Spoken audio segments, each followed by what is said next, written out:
Mwongozo wa kujifunza Biblia leo ikiwa ni Machi 20 siku ya Ijumaa. Mada ya leo inasema jifunze zaidi.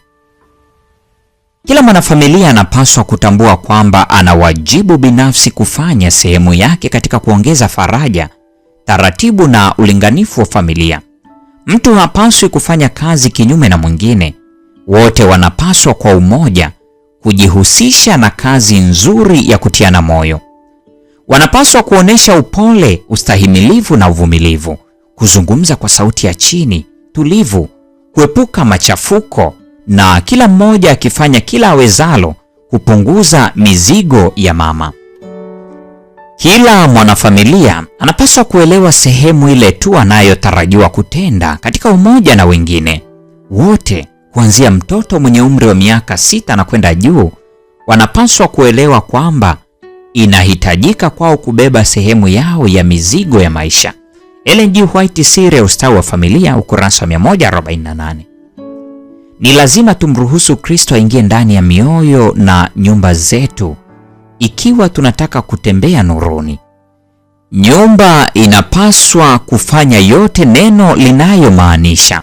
Inapaswa kuwa mbingu ndogo duniani, mahali ambapo upendo hukuzwa badala ya kuzimwa kwa bidii. Furaha yetu inategemea huku kukuzwa kwa upendo, huruma na adabu ya kweli sisi kwa sisi.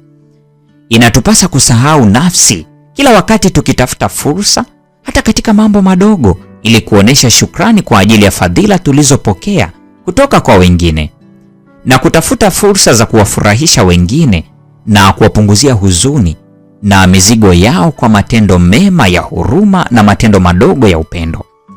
Uungwana huu wenye uangalifu ambao ukianzia katika familia zetu huenea nje ya mduara wa familia, husaidia kutengeneza jumla ya furaha ya maisha, na kupuuzwa kwa mambo hayo madogo kunaleta jumla ya uchungu na huzuni ya maisha. Ellen G. White, Testimonies for the Church, Volume 3, ukurasa 539 na 540. Maswali ya kujadili. Swali la kwanza: kwa wanandoa, ni kanuni zipi zimewasaidia katika uhusiano wenu? Mna ushauri gani kwa wale ambao hawajaingia katika ndoa na jinsi wanavyopaswa kujiandaa kukabili changamoto zinazoletwa na ndoa daima? Swali la pili: wazazi wengi wenye upendo na wanaojali ambao waliwalea watoto wao katika nyumba nzuri za Kikristo mara nyingi hulazimika kushughulika na watoto wakubwa wanaokataa imani. Ni ushauri na faraja gani unaweza kuwapa? Ni nini kinachoweza kuwa bora kutosema kabisa?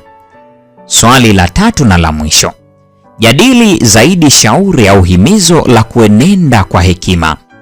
Kinyume chake, ina maana gani kutembea katika upumbavu ikilinganishwa na hekima? Umejifunza nini kutokana na nyakati tofauti ambazo huenda umetembea katika moja au lingine?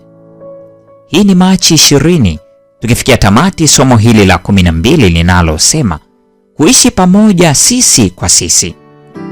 Mungu atubariki sote na nikutakie tafakari njema juma hili.